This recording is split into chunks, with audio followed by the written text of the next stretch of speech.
Hello student, welcome to my YouTube channel Riddhi mathematics classes. Student, पिछले दो classes में हमने दो वीडियोज में हमने क्या करा कि पिछले वाली क्लास में हमने कंप्लीटिंग स्क्वायर मेथड के बारे में पढ़ा। इससे पहले हमने क्वाड्रेटिक इक्वेशन के बारे में पढ़ा था। अब जो हम पढ़ने वाले हैं ये है हमारा फॉर्मूला ऑफ क्वाड्रेटिक इक्वेशन। ठीक है, तो इसमें आप ध्यान रखना, जो पिछले टॉपिक पे जो हमने कंप्लीटिंग स्क्वायर पढ़ा था वहीं से हमें कुछ यूज करना है। जैसे देखो यहाँ पे हमारे पास क्या था, क्वाड्रेटिक इक्वेशन क्या था, ax² plus bx plus c। ठीक है, अब क्या है यहाँ पे, अब यहाँ पे क्या है, इक्वल्स टू 0 है यहाँ पे। ठीक है, तो ध्यान से देखो, वहां पे इस इक्वेशन पे a इक्वल्स टू नॉट 0 था, where a equals to not 0। अब इसके लिए हमारा जो हमने लिया था कंप्लीटिंग स्क्वायर मेथड से फॉर्मूला, वो क्या आया था हमारे पास, x equals to minus B plus minus under root B square minus 4ac upon 2a। यही था ना, ये हमारा वहां पे कंप्लीटिंग स्क्वायर का लास्ट स्टेप जो था ये था। अब ये हम बार बार करवाएंगे तो इससे क्या होगा, टाइम आपका कंज्यूम होगा। इसलिए मैंने क्या किया, कंप्लीटिंग स्क्वायर मेथड का जो पीछे वाला जो टॉपिक था यानी वीडियो, उससे मैंने इसे ले लिया। अब क्या है, यहाँ पे एक टर्म आता है ये। ठीक है, तो ये क्या है, जो हमारा b² माइनस 4ac जो होता है इसे हम कहते हैं डिस्क्रिमिनेंट। ठीक है, और इसको डिनोट किया जाता है d से, मतलब क्या है, d से डिनोट किया जाता है, कैपिटल D से। ठीक है, देयरफॉर हम ये लिख सकते हैं d equals to b² minus 4ac। अब कभी भी आपको मैंने बताया है या नहीं बताया हो तो अभी बता दे रहा हूँ कि जब ऐसा क्वाड्रेटिक इक्वेशन जो मिडिल टर्म स्प्लिटिंग से सॉल्व नहीं होता है उसे हम कंप्लीटिंग स्क्वायर मेथड से करते हैं। लेकिन वो क्या है, थोड़ा लंबा मेथड हो जाता है, तो सारे क्वेश्चन उससे हम नहीं कर पाएंगे। इसलिए हमारे पास क्या आया, क्वाड्रेटिक इक्वेशन का ये फॉर्मूला आया। इसे हम क्या बोलते हैं, श्रीधाराचार्य का रूल बोलते हैं, श्रीधाराचार्य रूल। ठीक है, अब ये क्या है, इसमें क्या था कि हमारे पास equation ax² plus bx plus c है। इससे हमें जो x का वैल्यू यानी जो g हमें रूट्स लाने थे वो हमें डायरेक्टली मिल जाएगा। अब डायरेक्टली मिलने के लिए भी एक टर्म एंड कंडीशन है। वो टर्म एंड कंडीशन क्या है कि अगर आपके पास जो ये d है इसका नेचर हमें पता करना होगा कि ये कैसा है। जब इसके नेचर के बारे में हम पता कर लेंगे फिर हमें पता लगेगा कि क्या वो क्वाड्रेटिक इक्वेशन एग्जिस्ट कर रहा है या नहीं कर रहा है। अगर वो कर रहा होगा तो x का वैल्यू आएगा, अदरवाइज नहीं आ पाएगा। जैसे देखो यहाँ पे क्या है, आपने क्या करना है, जो मैं ये चार्ट बना रहा हूं उसको ध्यान से देखना। ठीक है,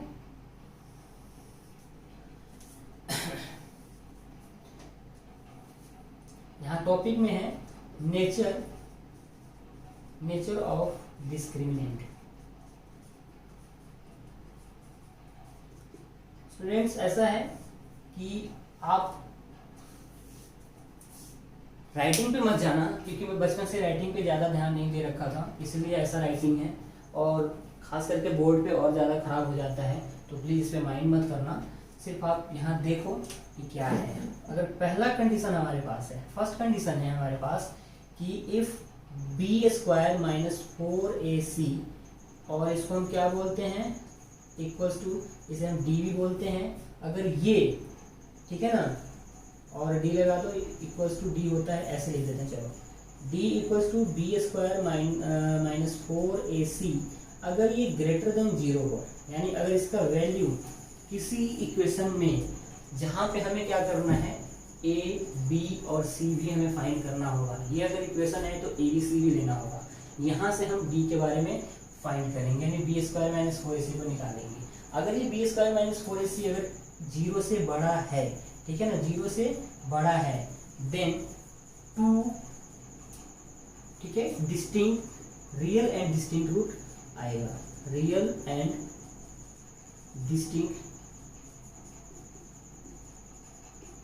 रूट्स आर एग्जिस्ट करेंगे। ठीक है ना, दो डिस्टिंक्ट और रियल रूट एग्जिस्ट करेंगे, जिसका वैल्यू जो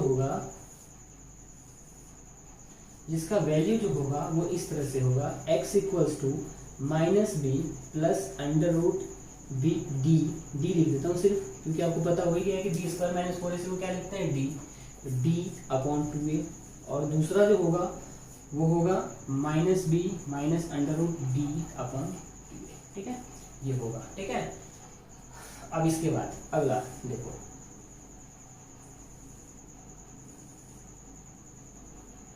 अगर दूसरा कहता है, सेकेंड कहता है कि अगर आपके पास d अगर इक्वल हो 0 के, तब क्या होगा, 2 इक्वल रूट्स आएंगे, 2 equal roots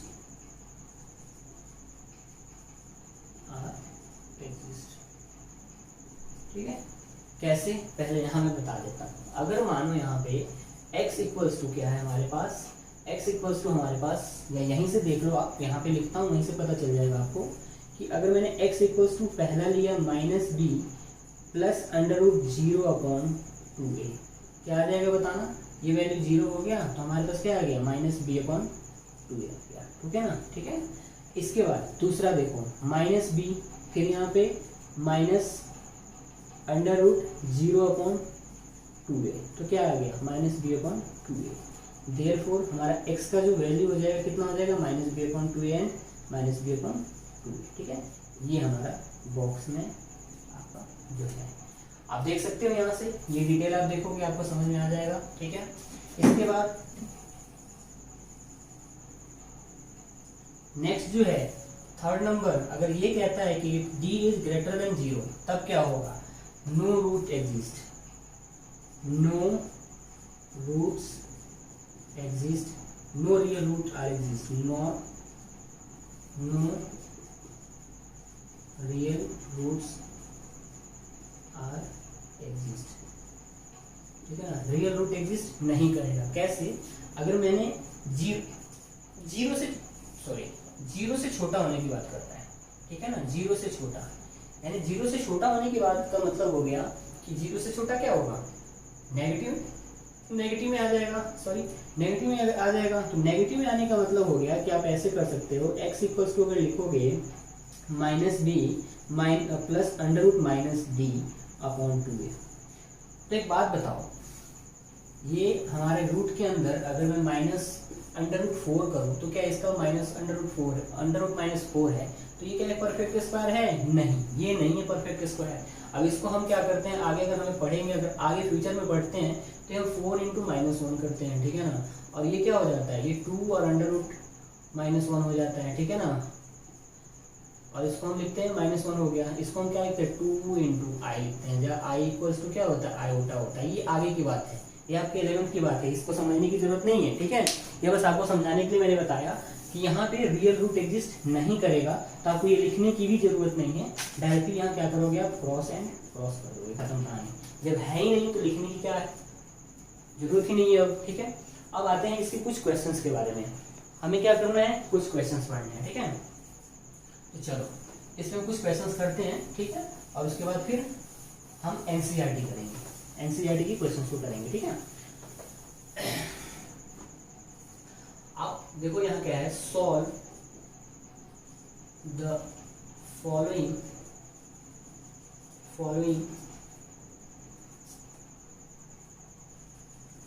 questions, following quadratic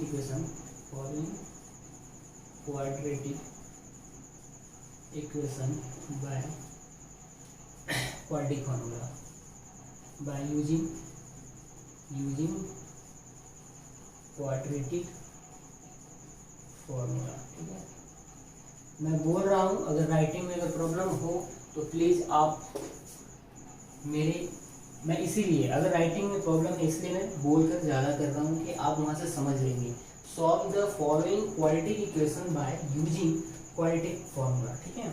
इसमें क्या है, अब हमें कुछ नहीं करना है, सिंपल सा एक काम करना है हमें। अगर मान लीजिए पहला क्वेश्चन हमें दे रखा है 2x² प्लस 5x प्लस हमारा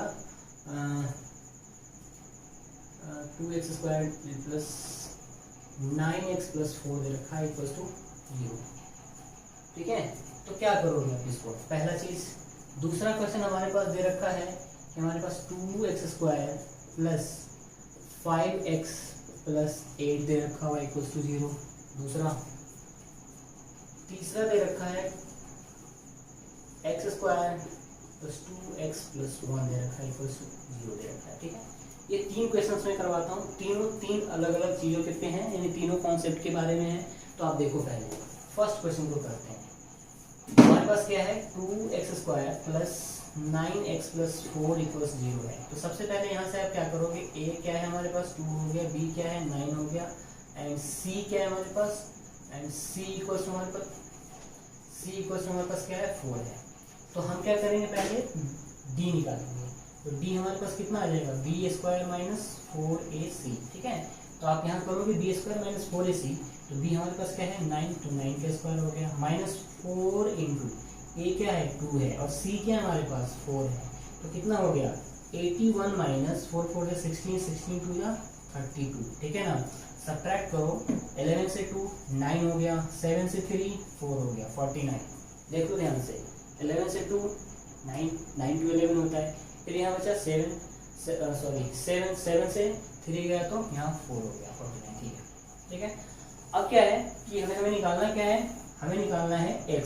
तो x इक्वल्स टू हमारे पास क्या होगा -b लिखेंगे, since x equals to -b plus minus √d/2a, यही होता है ना। ठीक है, तो हमने क्या किया, यहाँ पे लिखा इम्प्लाइज में x इक्वल्स टू -b यानी माइनस ऑफ -9 -b यानी -9 प्लस माइनस √d का मतलब हो गया 49 अपॉन, उसके बाद 2 इंटू a की जगह पे क्या हमारा 2 है। ठीक है, तो हमारे पास क्या आ गया यहाँ पे x equals to -9 plus minus 7 7 या 49 होता है ना, तो यहाँ 7 हो गया और अपॉन ये 2 और 2 4 हो गया। ठीक है, तो देखकर 2 2 या 4। ठीक है, कोई प्रॉब्लम। यहाँ देखिए implies that x equals to एक बार क्या आ गया आपके पास 9 + 7/4। ठीक है ना, और दूसरा क्या आ गया 9 - 7/4। ठीक है, क्या कर सकते हैं यहाँ से, x इक्वल्स टू क्या हो जाएगा -2/4, और दूसरा क्या हो जाएगा -16/4 हो गया। आप इसे करेंगे 2 2 या 4 हो गया, -1/2, और दूसरा क्या हो गया 4 4 या 16 -4 हो गया। देयरफॉर x का वैल्यू कितना आ गया आपके पास, x इक्वल्स टू आ गया -1/2 एंड -4 आ गया। ठीक है, तो ये हमारा आंसर हो गया इसका। अब देखो आप, अगर से आप कंप्लीटिंग स्क्वायर से करते तो कितना बड़ा होता, लेकिन ये छोटा हो गया। तो इसीलिए मिडिल टर्म स्प्लिटिंग पहला होता है, फिर उसके बाद कंप्लीटिंग स्क्वायर होता है, और उसके बाद ये होता है। तो आपको क्या करना है, देखना है जहाँ पे अगर वो कह रहा है कि कंप्लीटिंग स्क्वायर करो तो वहाँ कंप्लीटिंग स्क्वायर करना है। आप मिडिल टर्म स्प्लिटिंग चेक करोगे, पॉसिबल है तो करोगे, नहीं पॉसिबल है तो क्वाड्रेटिक फॉर्मूला यूज कर देना। ये हर जगह काम आता है, ये 10th में भी आएगा, 11th में भी आएगा, आगे भी आएगा। और अगर आप आगे ही करेंगे 9th में, तो चलो अभी 9th में तो वो सब चीज़ नहीं, वो ICSE बोर्ड में होता है। ठीक है, quadratic formula, quadratic equation ICSE में है। आगे बढ़ते हैं दूसरे क्वेश्चन पे। ठीक है,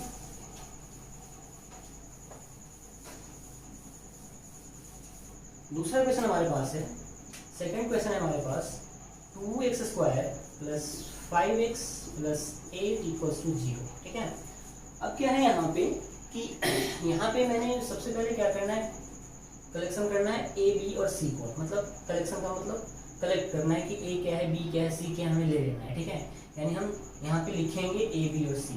तो हमारा 2 हो गया, b इक्वल्स टू 5 हो गया, c इक्वल्स टू 8 हो गया। ठीक है, अब इसके बाद हमें d निकालना है। तो क्या होता है, since d equals to b² - 4ac, तो b यानी 5 का स्क्वायर माइनस 4ac, तो 4 इंटू 2 इंटू 8।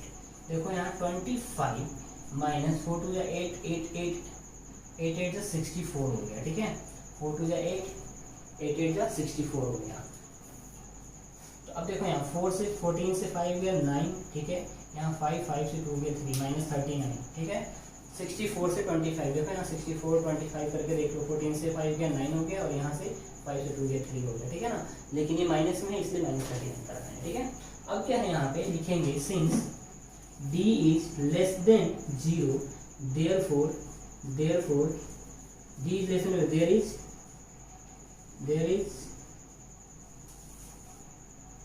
therefore ऐसे लिखो therefore no any real root exist, कोई भी रियल रूट एग्जिस्ट नहीं करेगा। ये मैंने क्यों करवाया, फर्स्ट आपने कर लिया, रूट था, डी था बड़ा, आपने एग्जिस्ट कर लिया, आ गया आपका। ठीक है, अब आते हैं थर्ड क्वेश्चन पे। थर्ड क्वेश्चन क्या है हमारा, थर्ड क्वेश्चन है हमारे पास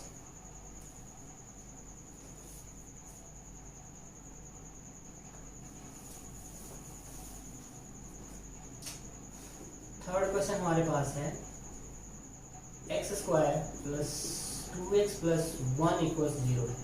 यहाँ से a इक्वल्स टू 1 हो गया, b इक्वल्स टू 2 हो गया, c इक्वल्स टू 1 हो गया। तो d इक्वल्स टू क्या होगा, b स्क्वायर माइनस 4ac।